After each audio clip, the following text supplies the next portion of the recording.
I was never meant to be the shadow in their light. My name is Alara Vane, and I was born into the Vane family, a dynasty of whispered legends and gilded secrets in the heart of Eldridge, a city where wealth was a mask for darker truths. The Vanes didn't just own furniture stores. They curated desires, weaving dreams of opulence into every carved chair and velvet curtain. My father, Aldrich Vane, was a man whose handshake could seal a fortune or shatter a life. My mother, Serafina, was his mirror, elegant, calculating her smile, a blade wrapped in silk. Together, they crafted an empire not of wood and fabric, but of perception, where the Vane name was a spell cast over the elite. I was their firstborn, destined to be the jewel in their crown, the heir to a legacy that gleamed like polished obsidian. But I was never theirs, not truly. From the cradle, I felt the weight of their expectations heavy as the velvet drapes in our mansion's grand hall. My younger sister, Lisa, was their perfect creation, obedient, radiant, a porcelain doll molded to their will. She memorized the art of charm while I chased shadows in the attic, sketching impossible structures in dusty journals, dreaming of buildings that could breathe. I wasn't defiant, not yet. I was simply different. And in the Vane household, different was a sin. The night I learned the truth about my family, the stars were shrouded in mist, and the air carried a chill that sank into my bones. I was 25, standing in the marble atrium of our estate, the chandeliers casting fractured light across my face. My parents had summoned me, their voices low, their eyes glinting with a purpose I couldn't yet name. They spoke of my future, a marriage to Torrin Caldwell, the son of a governor, a man whose charm was as hollow as the caverns beneath Eldridge. His smile was a trap, his words a labyrinth of ambition. To them, he was a key to higher realms, a vault of power. To me, he was a cage. "You will marry him," my father said, his voice like iron. "It's been arranged." I laughed, a sharp, reckless sound that echoed off the walls. Arranged, I'm not a contract to be signed. My mother's eyes narrowed, her pearl necklace glinting like a noose. "You will do as we say, Alara. The Vane name depends on it." I felt the air shift, a subtle pressure, as if the house itself held its breath. "And if I don't?" I asked, my voice steady despite the tremor in my chest. My father's silence was louder than words. He turned away, his tailored suit a fortress against my defiance. My mother stepped closer, her perfume sharp and suffocating. "You will lose everything," she whispered, her words a prophecy. "Choose wisely, or you'll be nothing." I didn't know then how literal her words would be. I didn't know that love, the kind that burns like a hidden flame, would cost me my name, my home, and nearly my daughter's life. But that night, as I stood beneath the chandelier's fractured glow, I felt a spark ignite within me, a power I didn't yet understand, a strength that would one day tear their empire apart. Days later, I met Cassian Drace. He wasn't rich, wasn't connected, wasn't anything the Vanes valued. He was an architect, his hands stained with ink, his eyes alive with visions of structures that defied gravity. We met in a dimly lit cafe on the edge of Eldridge, where the air smelled of rain and secrets. He spoke of buildings as if they were stories, each beam and window a chapter in a tale of human hope. I showed him my sketches hidden in a leather-bound book I'd kept since I was a girl. He didn't laugh or dismiss them. He leaned closer, his fingers tracing my designs, and said, "These could change the world." I fell in love with him not because he was a savior, but because he saw me Alara, not the Vane heir. He believed in my dreams, not my lineage. When I brought him to the estate, my parents' faces were masks of stone. My father asked about his bank account, his family, his worth. My mother wept not for me, but for the stain I'd become on their legacy. "Is this who you're staking your future on?" she demanded, her voice a blade. "Yes," I said, my heart pounding like a war drum. "He's my future." My father's eyes darkened, a storm brewing in their depths. "If you walk out that door with him," he said, his voice low and final, "you walk out of this family. Forever." I thought it was a bluff. No parent could sever their child like a thread from a loom. I was wrong. The next morning, a letter arrived sealed with the Vane crest.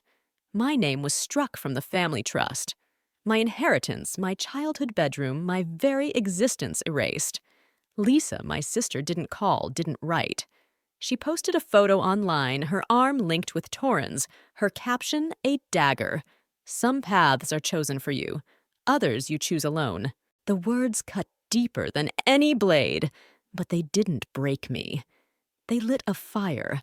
Cassian and I married in a quiet courthouse. No guests, no grandeur, just us, and a vow that felt like a secret shared with the universe.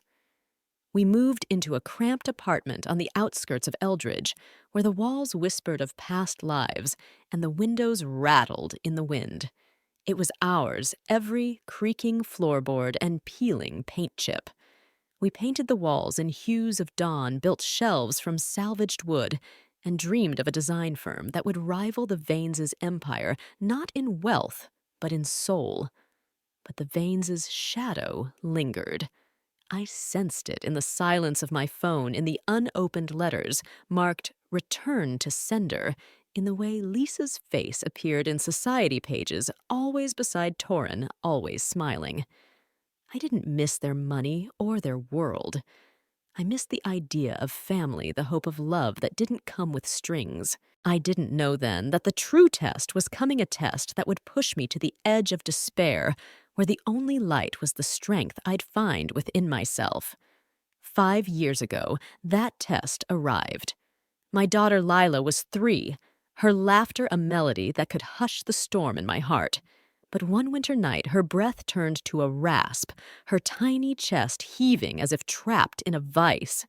The doctor's words were a death knell, a rare lung condition, a surgery costing $120,000, no time to waste. We had no insurance, no savings, only desperation. I turned to the only people I thought might help my parents. I stood at their gate, the iron cold against my trembling hands, and begged.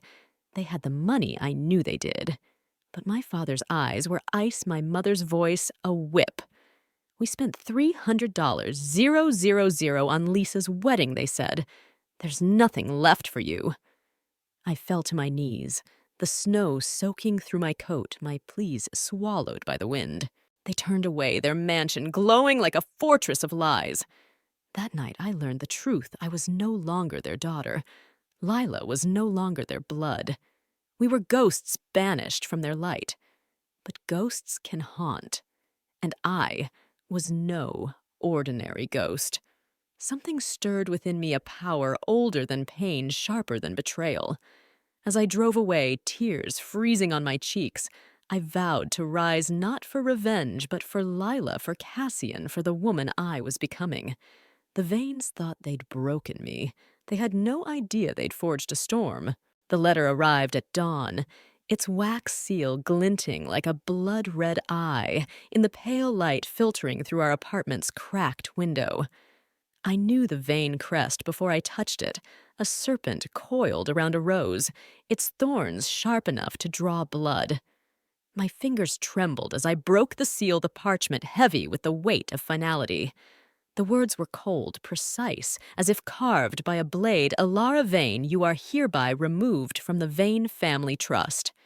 Your inheritance is forfeit. Your name is no longer ours. No signature, just the crest, a silent decree that I was no longer their daughter. I stood frozen in our tiny kitchen, the scent of burnt coffee lingering in the air. Cassian was still asleep, his sketchbook open on the table pages filled with dreams of arches and spires. The apartment was a patchwork of hope and hardship, creaking floors, walls painted in defiant hues of amber and sage shelves we'd built from salvaged wood. It was ours, but it felt fragile, as if the Vane's curse could unravel it with a single breath. I clutched the letter, my pulse, a drumbeat in my ears, and felt something shift inside me, not despair, but a spark sharp and unyielding like a star igniting in a forgotten sky. I didn't tell Cassian about the letter. Not yet. He'd wake soon, his eyes bright with ideas for our fledgling design firm, and I couldn't bear to dim that light.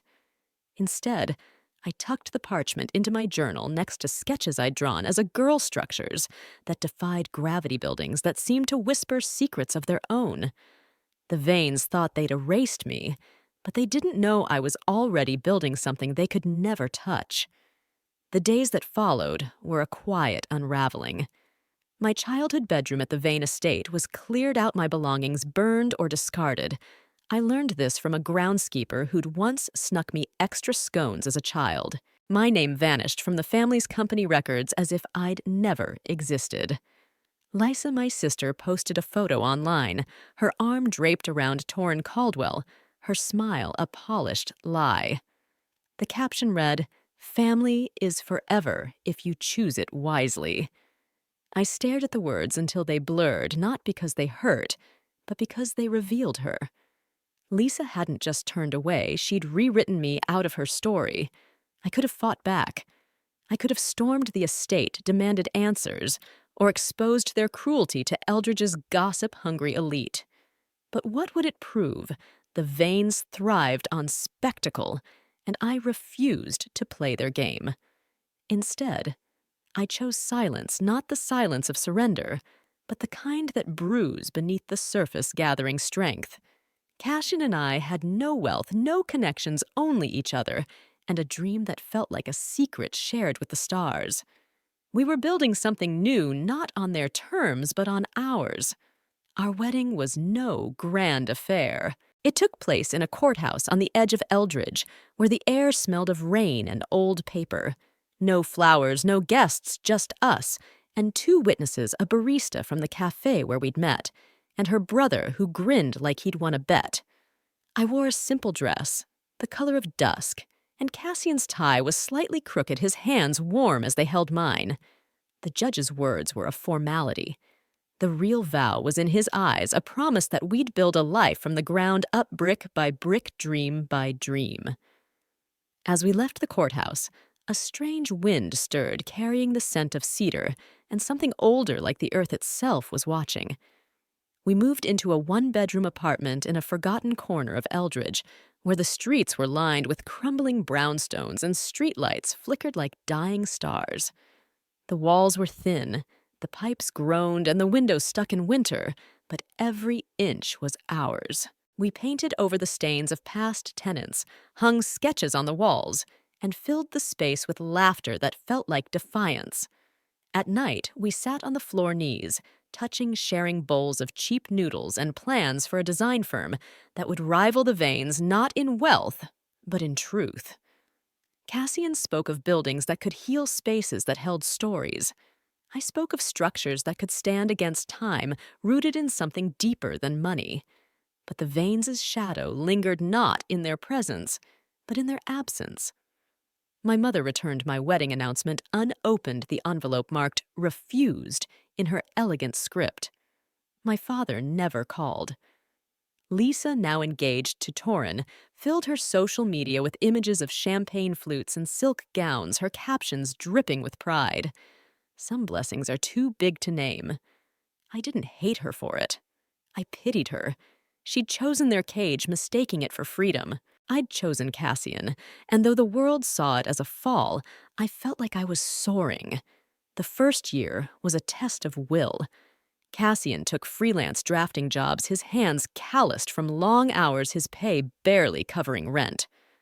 I worked as a junior coordinator at a small design firm downtown my desk, wedged between filing cabinets my salary, a fraction of what the Vanes spent on a single gala. We scraped by unpaid bills, piling up landlords, knocking clients, rejecting our pitches. But every setback was a stone in the foundation we were building. We weren't chasing wealth, we were chasing purpose. And in the quiet moments when Cassian sketched by candlelight, or I traced my fingers over his designs, I felt it again, that spark, that hidden power stirring like a tide beneath my skin. 2 years into our marriage, the tide surged. I was late, my body betraying its rhythm. At first, I blamed stress, the endless hustle, the weight of starting over. But a test then, another confirmed it, I was pregnant. The news hit me like a lightning bolt, sharp and electric. Cassian's reaction was a burst of joy, his arms wrapping around me as we laughed and cried, our voices echoing in the tiny apartment. We spent that night naming our future Lila, if it was a girl for the flower that bloomed in the cracks of Eldridge's forgotten gardens. For the first time since leaving the Vanes, I felt hope not as a fragile wish, but as a force undeniable and fierce. When Lila was born, she was a storm wrapped in a yellow blanket, her cry sharp and defiant as if she knew she'd entered a world that would test her. Cassian held her like she was a flame he'd guard with his life, his eyes wet with awe. Our apartment wasn't a nursery from a catalog, no designer cribs, no pastel murals. We had a second-hand bassinet walls painted with leftover pigment from a client's project, and love so fierce it filled every crack. Lila was ours, and she was everything. I sent a message to my mother the day after Lila's birth, not out of desperation, but out of a fleeting hope that blood might mean something. Her name is Lila, 6 pounds 2 ounces, healthy and beautiful. I didn't expect a reply, but the silence that followed was a wound I hadn't braced for. A week later, an email arrived from my mother's formal account, the one she used for business, not family. You chose your path. Accept its consequences. We will not be involved. Signed, Seraphina Vane. The words were a blade, but they didn't cut as deeply as I'd feared. I held Lila, her tiny fist curled around my finger, and realized the Vanes hadn't taken my family, they'd shown me where my true one lay. Cassian's parents, Roland and Marion Drace, were the opposite of the Vanes. They lived in a modest house on the edge of Eldridge, their lives woven from hard work and quiet love. Roland was a carpenter, his hands rough as oak, his stories full of wisdom. Marion was a seamstress, her eyes warm with a kindness that didn't need words. When they met Lila, they didn't bring gifts wrapped in gold. They brought a quilt stitched with care, a meal still warm from their stove, and a love that felt like home. Marion held Lila, her face softening in a way my mother's never had, and I saw it family wasn't blood. It was choice. As Lila grew her milestones, her first smile, her first step, her first fever were celebrated by the Draces, not the Vanes. My parents never called. Lysa, now married to Torin, posted photos of European vacations and gala dinners, her captions a silent taunt. Some lives are built, others are chosen. I didn't miss the Vanes' world, but I mourned the family I'd hoped they could be. I thought love and hard work would be enough, that Cassian and I could carve a life free of their shadow. I was wrong. The shadow was waiting not in the form of a letter or a locked gate, but in a storm that would test everything I was. Lila's laughter, once a melody, began to fade. Her breaths grew shallow, her eyes heavy. The doctor's words were a riddle wrapped in dread, a congenital defect, a surgery we couldn't afford, a clock ticking faster than my heart could bear. I didn't know then that I'd have to face the Vanes again, not as their daughter, but as a mother begging for her child's life. I didn't know that the spark within me, that hidden power, was about to ignite into something unstoppable. But I felt it stirring deep and restless, like a secret the universe had kept from me too long. Winter came to Eldridge like a thief cloaking the city in frost and shadows.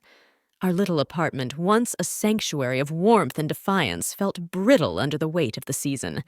Lila's drawings, wild scribbles of stars and trees, lined the hallway, their colors a rebellion against the gray outside. She was 3 now, her curls a cascade of midnight, her laughter a spark that could banish any darkness. But that winter the spark began to flicker. It started with a cough, soft at first, like a whisper in the night.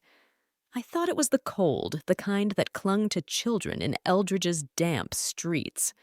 We bundled her in scarves, brewed tea with honey, and hummed lullabies to chase the chill away. But the cough deepened, a rattle that seemed to echo from somewhere deeper than her chest.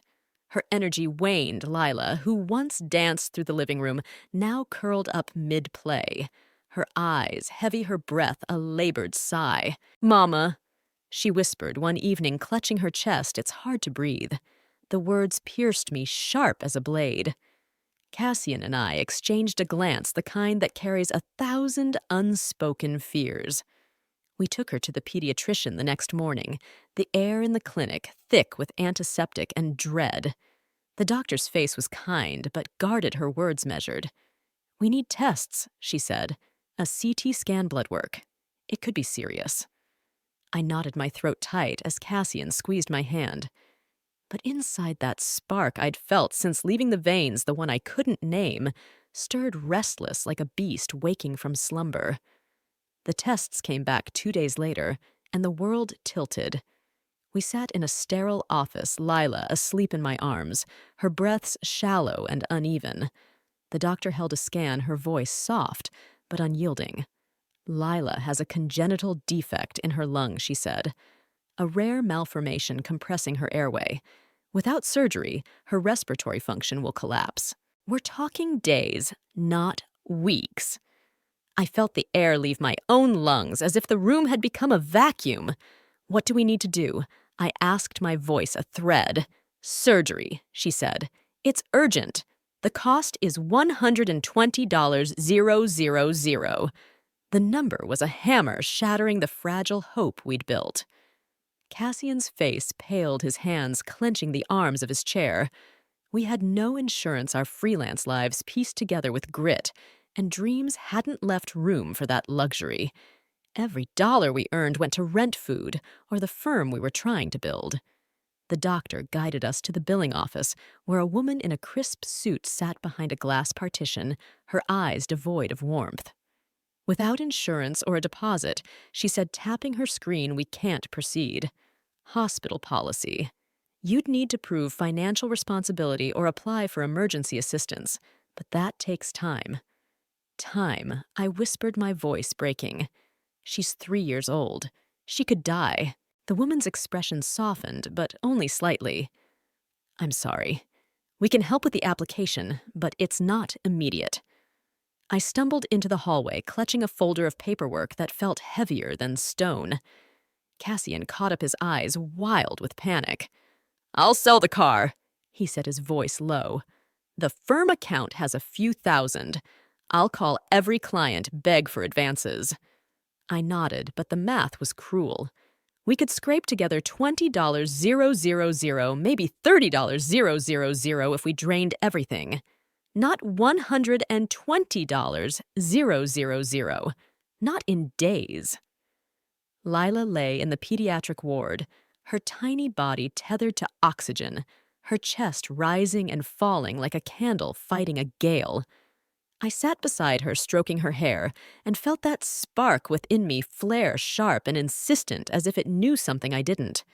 There was one door left to knock on, one I'd sworn never to approach again. The Vane estate loomed in my mind, its iron gates like the jaws of a beast. I hated myself for considering it, but Lila's life was worth more than my pride. I drove to the estate alone, the sky heavy with storm clouds, the air electric with an unease I couldn't name.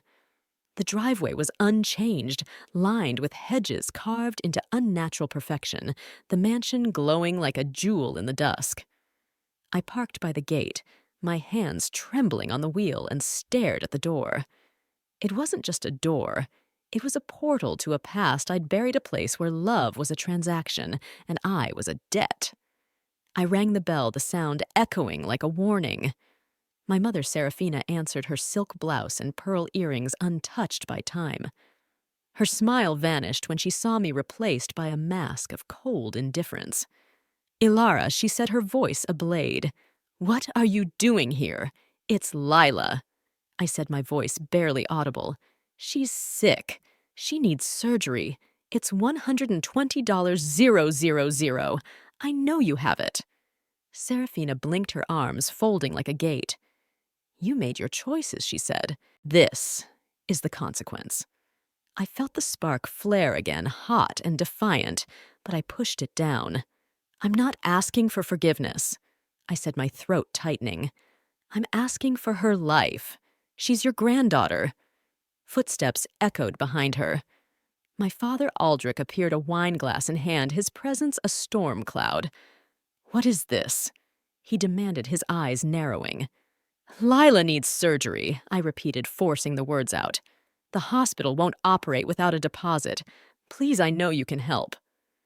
Aldrich's face was stone. "We've committed $300,000 to Lisa's wedding. It's this weekend. There's nothing left." The words hit like a physical blow. "A wedding?" I whispered, my voice trembling.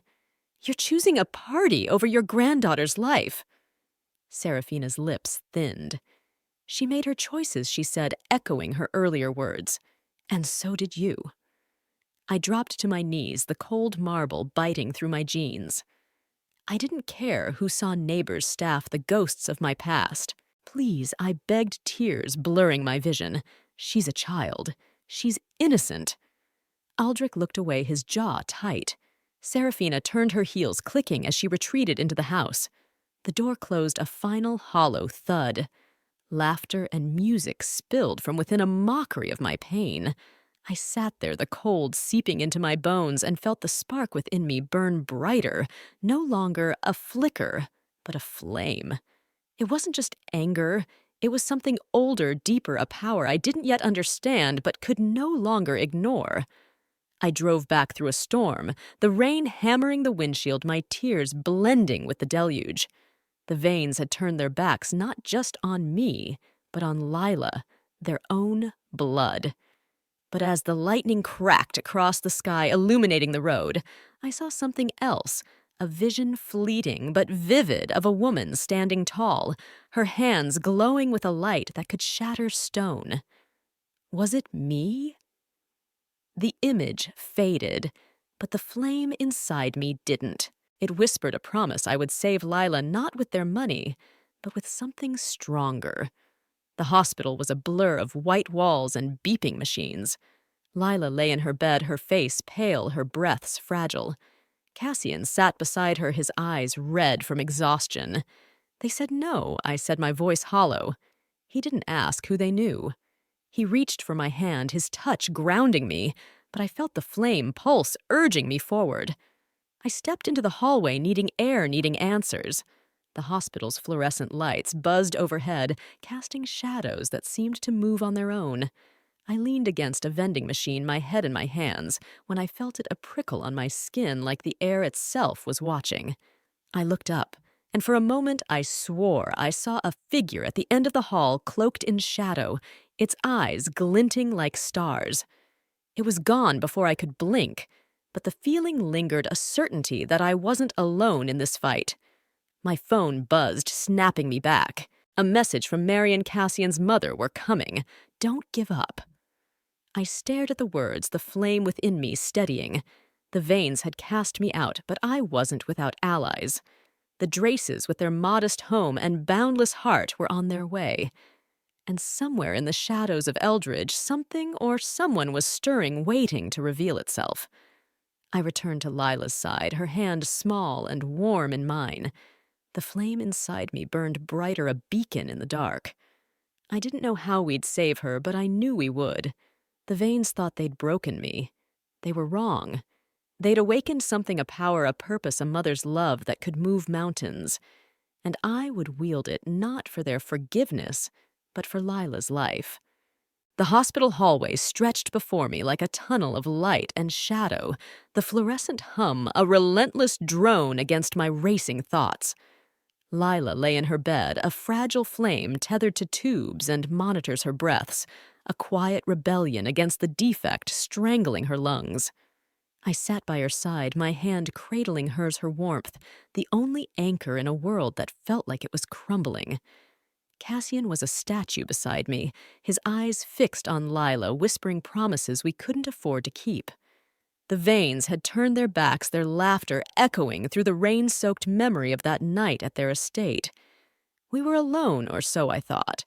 The spark within me, that restless flame I'd felt since defying my family, pulsed hotter now, as if it knew something I didn't. I'd seen the shadow in the hallway, that fleeting figure with starlit eyes, and though it hadn't returned its presence, lingered like a secret carved into the air. I didn't know what it was, ghost guardian or figment of my exhaustion, but it felt like a sign, a whisper that help was coming. I clung to that thought as the hospital's clock ticked mercilessly, each second a step closer to losing Lila. My phone buzzed a jolt in the silence. It was Marion Drace Cassian's mother, her message simple but fierce. "We're on our way. Hold fast." I stared at the words, the flame within me steadying as if her resolve had reached through the screen to bolster mine. The Draces were not like the Vanes. They had no wealth, no empire, only a small house in Eldridge's working-class outskirts, its walls weathered but warm, its hearth alive with stories of survival. Roland and Marion had raised Cassian with love, not control, and though they had little, they gave everything. An hour later, they arrived, their coats damp from the storm outside their faces, etched with a quiet determination that felt like a shield. Marion hugged me, her embrace fierce yet soft, like a hearth fire that warms without burning. Roland stood beside Cassian, his carpenter's hands steady as he placed an envelope in my husband's trembling grip. "It's not much," he said, his voice rough but sure, "but it's a start." I opened the envelope, my breath catching. Inside was a cashier's check for $50, 000. My eyes snapped to Roland's. "Where did this come from?" I whispered, my voice cracking.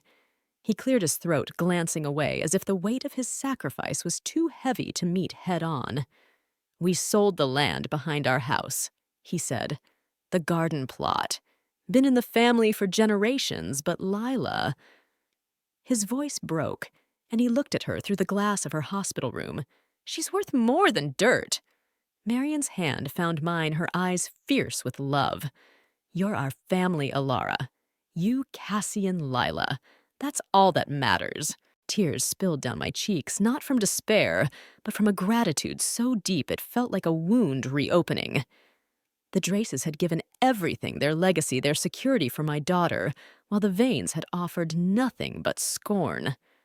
I clutched the check, the flame within me flaring brighter, as if it recognized the power of their sacrifice. "I don't deserve this," I said, my voice trembling. Marion's grip tightened. "Don't you dare say that," she said. "You're ours, and we fight for our own." Their words were a lifeline pulling me from the abyss. But the $50,000 wasn't enough, not yet. The hospital's policy was unyielding, no deposit, no surgery. I felt the flame pulse, urging me to act, to find a way. And then, as if the universe had heard, the tide began to turn. It started small, like ripples in a pond. A neighbor from our apartment complex, an older woman with kind eyes, slipped an envelope under our door with $50 and a note for Lila.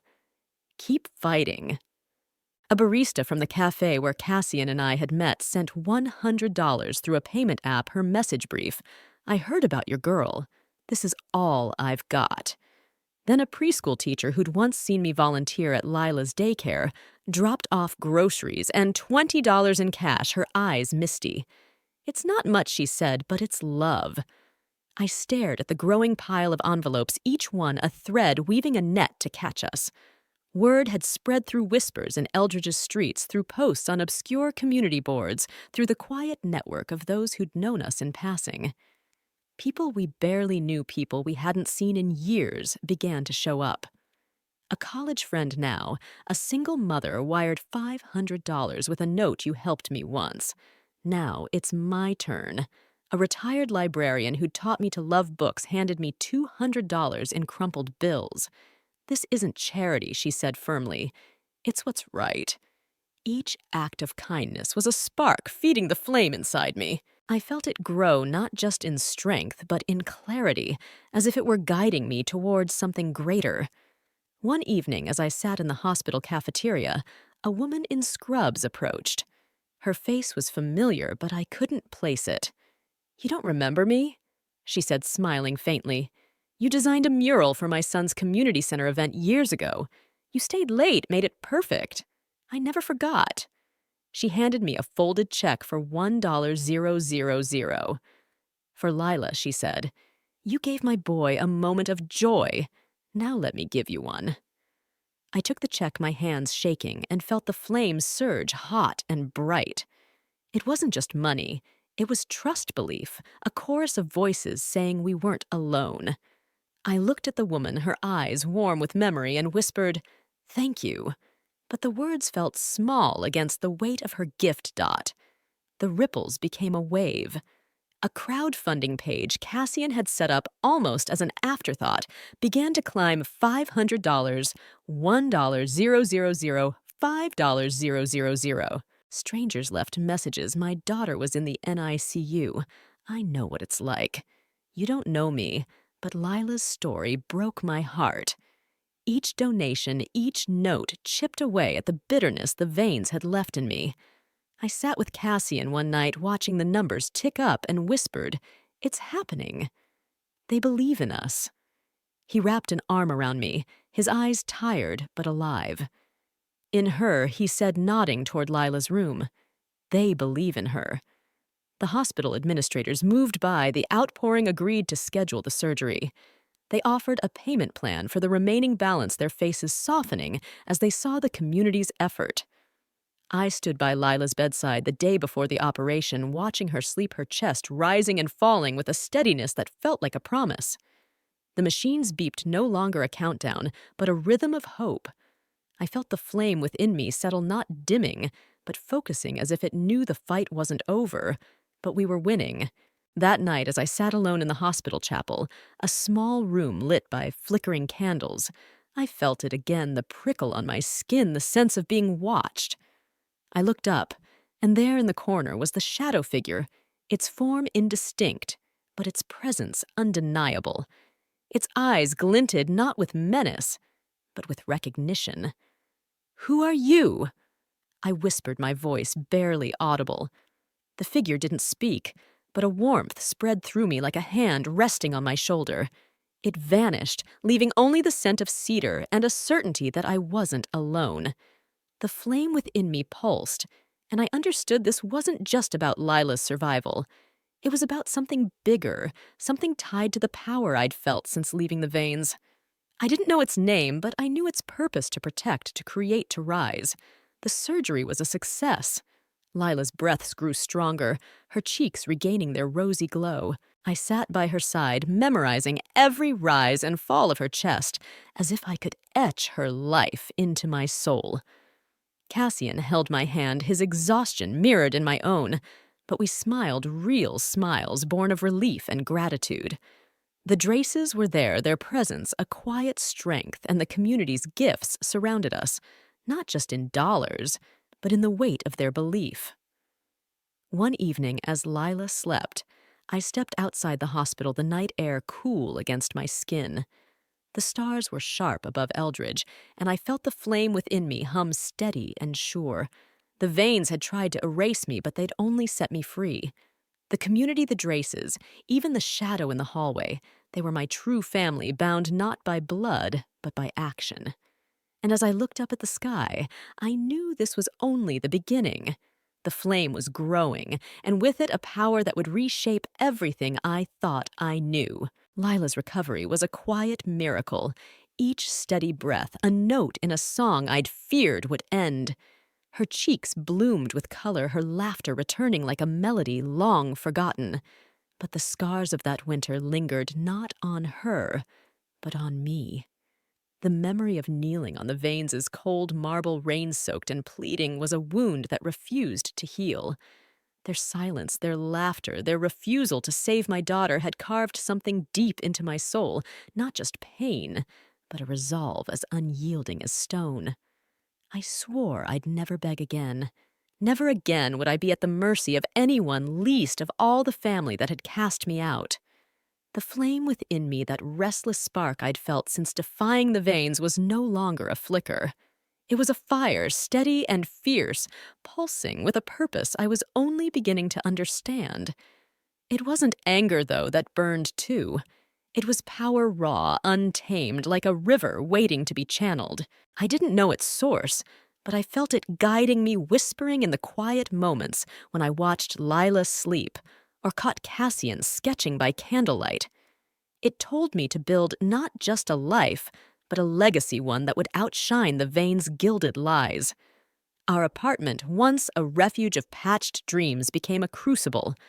While Lila slept and Cassian caught fleeting hours of rest, I burned the midnight oil, my laptop casting a glow across the cramped living room.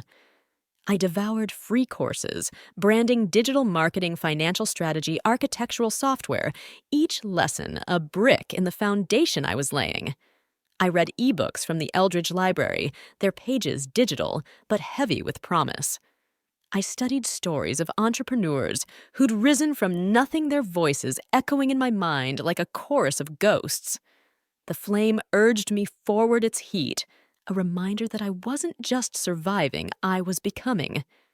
Cassian noticed the change first. One night, he found me sketching a logo, two intertwined initials, D plus V, cradled in a circle of woven vines. Drace and Vane, I said, my voice steady, to honor where we came from and to reclaim what they tried to erase. He smiled, his eyes tracing the design. It's more than a name, he said. It's a declaration. And so we rebranded our modest design service into Drace and Vane, a firm dedicated to crafting spaces for those the Vanes would never notice, working families, small businesses, dreamers like us. Our living room became an office, Lila's giggles the soundtrack to our Zoom calls.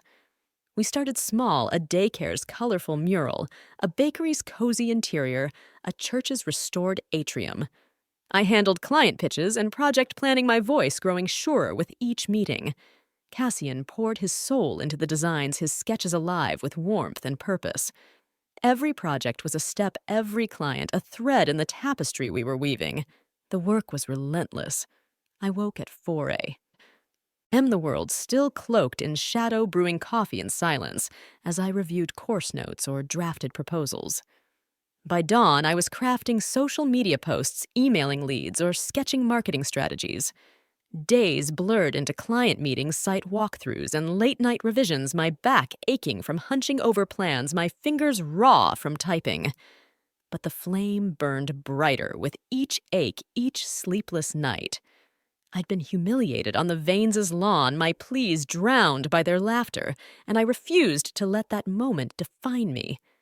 They'll know what they lost, I whispered to myself one night, my voice fierce.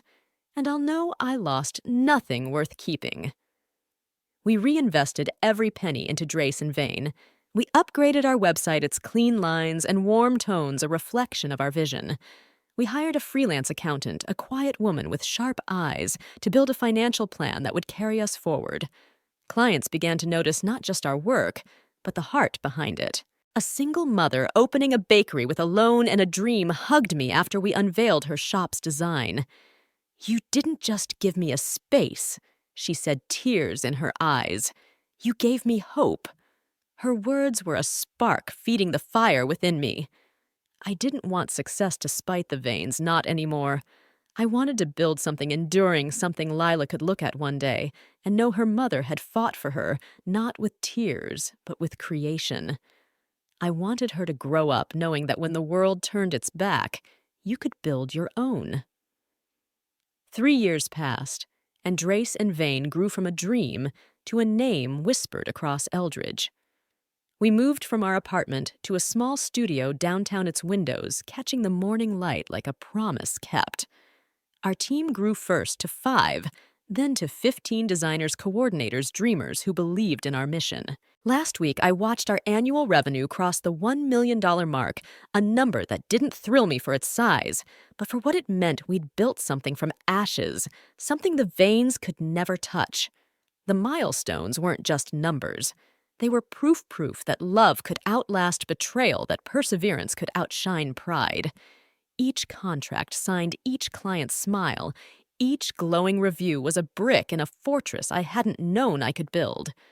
But the flame within me wasn't satisfied. It whispered of something more, something beyond success. At night, when the studio was quiet, I'd catch glimpses of that shadowy figure again, its form indistinct, its eyes like stars. It never spoke, but its presence felt like a guide, urging me to look deeper to see what I was truly capable of.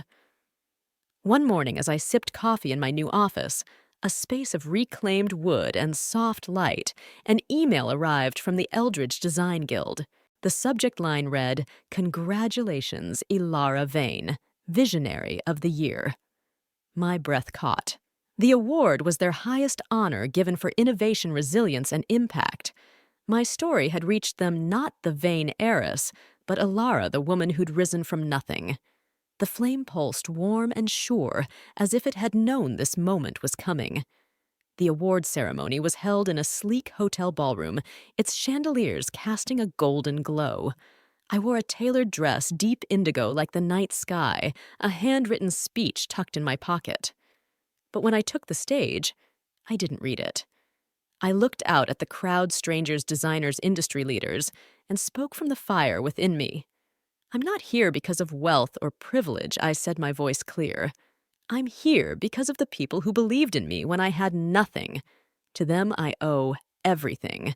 I didn't name the Vanes.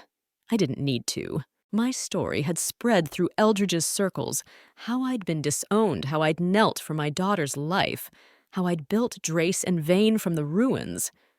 The crowd's applause was a roar, but it was the flame's quiet hum that anchored me. I was no longer the girl who'd begged in the rain. I was something else, something unbreakable. With our firm thriving, I made a list. 27 names, neighbors, colleagues, strangers who'd slipped cash into my hand when Lila's life hung in the balance. Over the next weeks, I wrote each a letter enclosing a check for double what they'd given, along with an invitation not just to celebrate, but to join Drace and Vane's new community design initiative, a program to revitalize Eldridge's forgotten neighborhoods with sustainable, soulful spaces. Many returned the checks, their eyes misty. "You've already paid us back," one said, "by showing us what's possible." But I insisted. This wasn't charity, it was principle. They'd leaned in when the world turned away, and I'd honor that forever. Cassian suggested a dinner to thank the Draces, the family who'd given everything for Lila.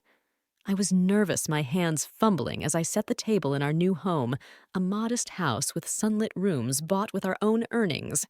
Roland and Marion arrived, Lila running to greet them, now 8, and vibrant, her curls bouncing. We sat around the table, laughter filling the air, and after dessert I pulled out a wooden box. Inside was a deed, the title to the garden plot they'd sold to save Lila. I slid it toward them, my voice soft. "It's yours again," I said. "You gave up your legacy for us. This is the least I can do." Marion's hand flew to her mouth, tears spilling. Roland stared at the paper, his eyes glistening. "We never wanted it back," he said, his voice thick. "All we wanted was you and Lila safe and whole."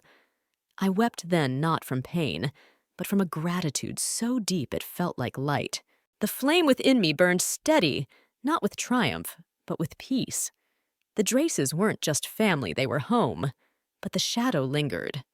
One night as I locked the studio, I saw it again, the figure cloaked in darkness, its eyes like embers. It stood across the street, motionless, and for the first time I felt no fear. I stepped closer, the flame within me pulsing in rhythm with its presence.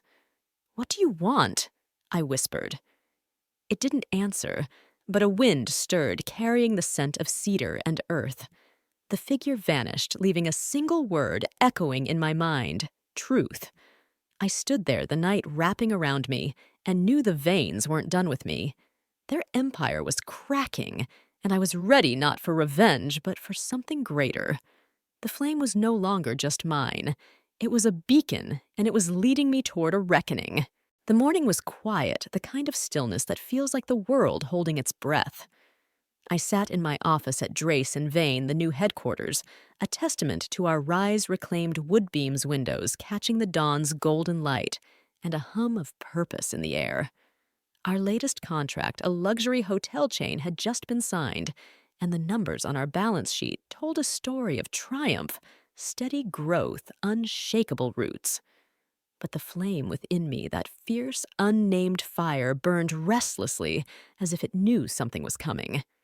I was reviewing a design proposal when my phone buzzed the screen, flashing a number I didn't recognize. I ignored it, assuming it was another vendor or client. But when the meeting ended, I glanced at the message and the world tilted. If she gives us the money, the house would be ours by now. The words were cold, calculating, and not meant for me. The sender's name appeared a moment later, Lisa Vane. My sister. My blood. I sat back, my breath steady, but my heart racing. The flame flared sharp and hot, as if it recognized the betrayal woven into those words. Lisa hadn't meant to send it to me. She'd slipped her scheming laid bare. I took a screenshot, saving it to a folder I'd named Echoes, a quiet archive of truths the Vanes thought they could bury. I didn't scream or cry. I felt only clarity, like a blade honed by years of silence. The message wasn't just a mistake. It was a revelation, a crack in the Vane facade that confirmed what I'd long suspected they hadn't changed. Their empire of polished lies was crumbling, and they thought I was their salvation. Weeks earlier, I'd seen the first signs. Torrin Caldwell Lysa's husband, and the man my parents had once chosen for me, was making headlines, not the kind that sparkled. Whispers of financial mismanagement, client fraud, and tax evasion swirled through Eldridge's legal circles, spreading like wildfire. His once prestigious law firm had shuttered offices' lawsuits piling like stones at his door. I remembered his smirk that night at the Vane estate when I'd knelt in the rain, begging for Lila's life. You picked the wrong man, he'd said, his voice dripping with condescension. Now his empire was dust, and the irony was a quiet satisfaction. Lisa's social media vanished for 2 weeks, her curated world of champagne and silk replaced by silence. Then, as if nothing had happened, the Vanes re-emerged. A photo appeared online, a garden party at their estate, string lights twinkling, my father holding a champagne glass, my mother laughing, Lisa smiling tightly beside Torrin. The caption read, "Family first, always." I almost laughed. Always only if it looked good in a frame. I didn't comment or react. There was no need. The truth was doing its work, eroding their foundation like water on stone. I turned my focus inward to Drace and Vane. Our third commercial project in a row had just been secured, a community center for Eldridge's underserved neighborhoods, a project that felt like a promise kept. Cassian and I worked late sketching designs that breathed hope while Lila played in the backyard with Roland and Marion, her laughter a reminder of why we fought. The flame within me burned steady, its heat a guide through the chaos. I no longer needed the Vanes' validation nor their ruin. I had clarity, and it was enough. But the past has a way of circling back. That morning, as I sipped tea in our kitchen, watching Lila chase fireflies in the dusk, my phone buzzed again. This time, the name was unmistakable: Seraphina Vane. My mother.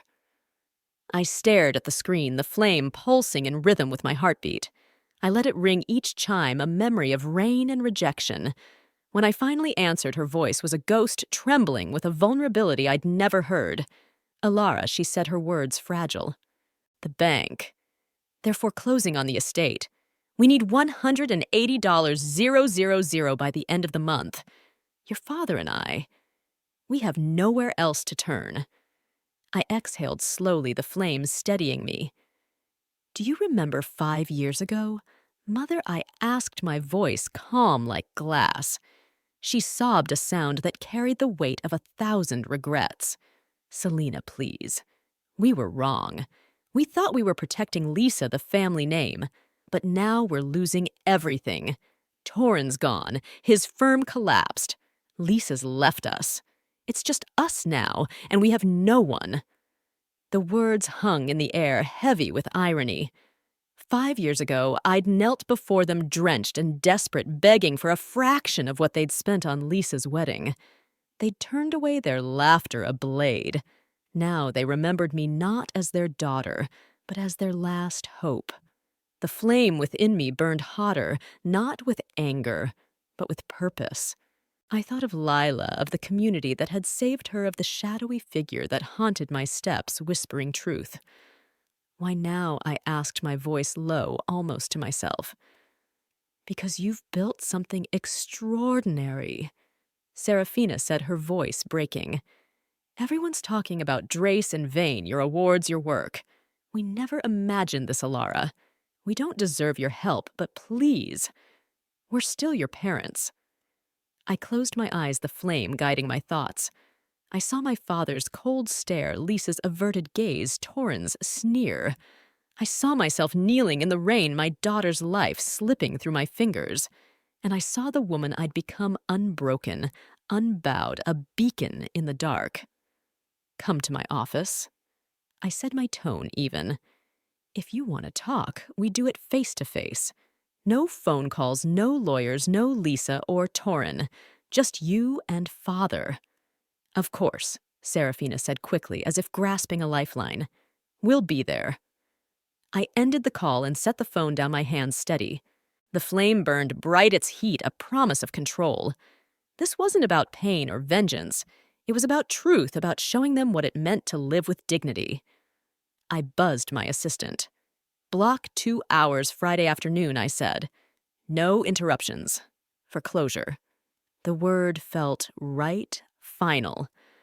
I stood looking out the window at the Eldridge skyline, its spires glinting like the edge of a blade. The shadowy figure hadn't appeared since that night at the studio, but I felt its presence, a whisper in the wind, urging me towards something inevitable. The Vanes thought they could reclaim me with tears and desperation. They were wrong. I wasn't their daughter anymore. I was something else, a force they couldn't comprehend, forged in betrayal and tempered by love. That night, as I tucked Lila into bed, she looked up at me, her eyes wide and searching. Mama, she said softly, are Grandma and Grandpa coming back? I paused, the flame flickering with a sudden intensity. They might, I said, brushing a curl from her face. But we don't need them. We have each other, and that's enough. She smiled, her trust a light that outshone any shadow. I kissed her forehead, feeling the flames settle its warmth, a vow. The Vanes could come, they could beg, but they'd face the woman I'd become, not the girl they'd discarded. And somewhere in the corners of Eldridge's dusk, the shadowy figure watched, its starlit eyes a promise of truths yet to be unveiled. The morning of the meeting dawned sharp and clear, the Eldridge sky, a canvas of pale blue streaked with silver clouds. My office at Drace and Vane was a sanctuary of reclaimed wood and sunlight, its walls whispering of dreams built from ashes. But today, the air felt charged like the moment before a storm breaks. The flame within me burned steady no longer, a restless spark, but a beacon guiding me toward this reckoning. I'd spent the night preparing not with anger, but with precision, every document reviewed, every word rehearsed, every emotion locked behind the armor I'd forged over 5 years of betrayal. The Vanes were coming, not as parents, but as shadows of their former selves, stripped of the power they'd once wielded like a blade. I didn't want their tears or their apologies. I wanted truth, the kind they'd buried beneath their champagne toasts and polished lies. The flame hummed its heat, a reminder that this wasn't about revenge. It was about showing them what I'd become, what their rejection had forged. At precisely 1000 a.m., my assistant cracked the door open, her voice soft but firm. They're here. I nodded, my hands steady as I adjusted the black tailored suit I wore, its lines sharp as my resolve. Let them in. Aldrich and Serafina Vane shuffled into the room, their presence a faded echo of the titans I'd once known. My father's posture was slumped, his once commanding frame diminished by the weight of his choices. His cane tapped softly against the floor, a rhythm of defeat. My mother's face was pale, her makeup a frail mask over eyes that darted like trapped birds. They sat across from me, their gazes fixed on the polished table, unable to meet mine. The silence was heavy, not with warmth, but with the ghosts of 5 years past. Between us sat a black suitcase, its surface gleaming like obsidian. I unlatched it with a deliberate calm, the click echoing in the room. I turned it toward them and flipped it open, revealing 20 stacks of $100 bills, $200 000, Not $1 more, not $1 less. Aldrich's fingers twitched, a flicker of his old hunger. Seraphina's breath caught her hands, clutching her purse like a lifeline. My lawyer has confirmed the foreclosure amount. I said, my voice even like glass on still water. This covers the debt and buys you time. But there are terms. Seraphina looked up, her eyes wide with a mix of hope and dread. Terms, she whispered. I reached for a crisp envelope and slid it across the table, its weight light, but its contents heavy. A statement, I said. You will sign it, both of you, and submit it publicly to the Eldridge Chronicle, the Business Herald, and the Design Quarterly you still subscribe to. It acknowledges that 5 years ago, you chose your image and Lisa's wedding over your granddaughter's life. That when I knelt before you, you turned away. Aldrich's face twisted, a flash of his old fire. You want to humiliate us? He said, his voice low, seething. I met his eyes, the flame within me burning bright. No, I said, my voice steady. I want you to tell the truth. The truth I lived. The truth you buried beneath your parties, your wine, your pride. Seraphina's lip trembled, her hand reaching for Aldrich's arm. Greg, please, she whispered, her voice breaking, but he was already rising, his face red, his cane slamming against the floor. You think because you've built this empire. He spat, gesturing at the office, you can treat us like this. We're still your parents. The flame flared hot and fierce, but I didn't waver. I leaned forward, my words landing like stones. You spent $300, 000, to impress strangers while your granddaughter fought to breathe. You toasted under fairy lights while I begged in the rain. And now you come here expecting mercy. Seraphina's tears fell freely, her composure crumbling. We made a mistake, she sobbed. We thought we were doing what was best. No, I interrupted, my tone sharp as a blade. You made a choice. And now you live with it. Aldrich's jaw clenched, his eyes blazing with a fury that once terrified me. But I was no longer the girl who'd knelt before him. I pressed a button under the table, a soft click signaling the door behind them. It creaked open, and 2 figures stepped inside, Claire from the Eldridge Chronicle, her camera slung over her shoulder, and David from Business Herald, a notepad in hand. Their presence was a quiet thunder shifting the air. This is Claire and David. I said, my voice calm, my eyes never leaving my parents. I thought it best to ensure your statement is released with full transparency. Aldrich froze, his face paling as if struck. You planned this. He whispered, his voice a mix of disbelief and rage. I stood tall and unyielding, the flame within me a steady blaze. Everything you taught me, presentation, timing, impact, I learned from watching you destroy lives for the sake of perception. So yes, I planned this. Seraphina sobbed, her hands covering her face. Aldrich snapped the suitcase shut, the sound a gunshot in the silence. He stormed toward the door, brushing past the reporters without a glance, his cane striking the floor like a metronome of defeat. Seraphina followed, pausing at the threshold to look back at me, her eyes pleading for something I no longer had to give. I didn't move, didn't speak. The door clicked shut, and the silence that followed was not heavy but cleansing, like a storm passing. I sat again, the flame settling into a warm glow. The reporters lingered, their questions gentle but probing. Will you comment on their refusal? Claire asked, her pen poised. No, I said, my voice steady. Their silence speaks for them. As they left, I felt it again, the prickle on my skin, the scent of cedar in the air. I turned, half expecting the shadowy figure to stand in the corner, its starlit eyes watching. But the room was empty, the only presence the flame within me now, a quiet strength. I'd given the Vanes their chance not for forgiveness, but for truth. They'd chosen pride, as I'd known they would, but I'd chosen something greater, dignity forged in the fire of their betrayal. That evening, as I drove home, the Eldridge skyline glowed against the dusk, its spires like sentinels. Lila was waiting, her laughter filling our house as she played with Cassian in the backyard. I stood at the window watching them and felt the flame hum its warmth, a promise kept. The Vanes had walked away with money, but not my forgiveness. Money was replaceable, my dignity wasn't. And that was the lesson they'd learned, the one that would echo long after their empire crumbled. But the shadow lingered, its whisper of truth still ringing in my mind. I knew this wasn't the end. The flame was growing, and with it a power I was only beginning to understand. The Vanes thought they'd escaped. They were wrong. The truth was coming, and I was its herald. The Vanes' footsteps faded into silence, their departure, a final note in a song that no longer held me captive. I stood in my office, the black suitcase empty, the unsigned statement lying untouched on the table. The flame within me burned soft now, not with the fierce blaze of confrontation, but with a steady warmth like a hearth after a long night. I'd offered them a chance not for reconciliation, but for truth. They'd chosen to walk away clutching their money and their pride, and in that choice, I found freedom. I sold the Vane estate myself through a discreet realtor who asked no questions.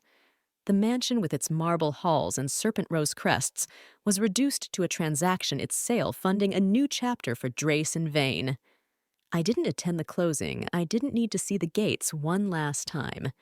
The Vanes had taken their $200,000 and vanished from Eldridge, their names fading from the society pages like ink washed away by rain. Lisa, too, had gone silent, her social media dark her life with Torin, a shadow of its former glow. I didn't wish them ill. I simply let them go their weight, no longer mine to carry. Drace and Vane's headquarters moved to a new building, one we'd designed ourselves, a structure of glass and reclaimed wood, its lines open to the sky, its rooms filled with light and purpose. The move was symbolic, a severing of the last threads tying me to the Vanes' world. I hired a security consultant to protect our privacy, ensuring Lila's name, our home, our lives stayed beyond their reach. The flame within me approved its warmth, a quiet affirmation that I was building not just a business, but a sanctuary. The opening of our new headquarters was a celebration not of wealth, but of connection. The community that had saved Lila filled the space, neighbors, baristas, teachers, clients, their faces glowing under string lights we'd hung ourselves. Roland and Marion were there. Their hands clasped, their smiles a mirror of Cassian's. Lila, now 8, darted through the crowd, her laughter a melody that tethered me to the present. She wore a dress of soft blue, her curls bouncing, and when she hugged me, her eyes sparkled with pride. "Mama, this is yours," she said, gesturing at the building. "No," I whispered, kneeling to meet her gaze. "It's ours." Cassian joined us, his arm around my shoulders, his warmth grounding me. The flame within me pulsed, not with urgency, but with peace. I looked out at the crowd, people who'd given when they had little, who'd believed when I couldn't, and felt a truth settle into my bones. Family wasn't blood. It was choice, action, love made real. The Vanes had taught me what family wasn't. These people, this moment, showed me what it was. As the night deepened, I stepped outside, the Eldridge air cool and crisp, carrying the faint scent of cedar.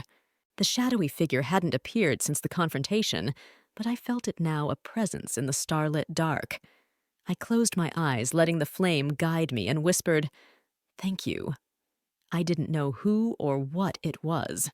A guardian, a spirit, a fragment of my own strength made manifest. It didn't matter. It had led me here to this moment where the past no longer held me, and the future was mine to shape. The flame burned softly, its light, a promise I'd carry forward. I thought of the Vanes, of the empire they'd built on lies, and knew their story was over. Mine was just beginning. Drace and Vane would grow not to eclipse them, but to illuminate what they could never understand, lives built on truth, on love, on the courage to rise.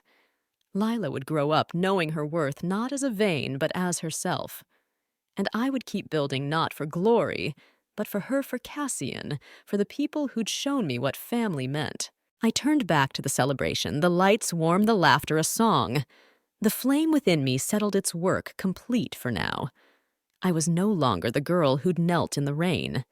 I was Ilara Vane, architect of my own destiny bearer of a light that no shadow could dim.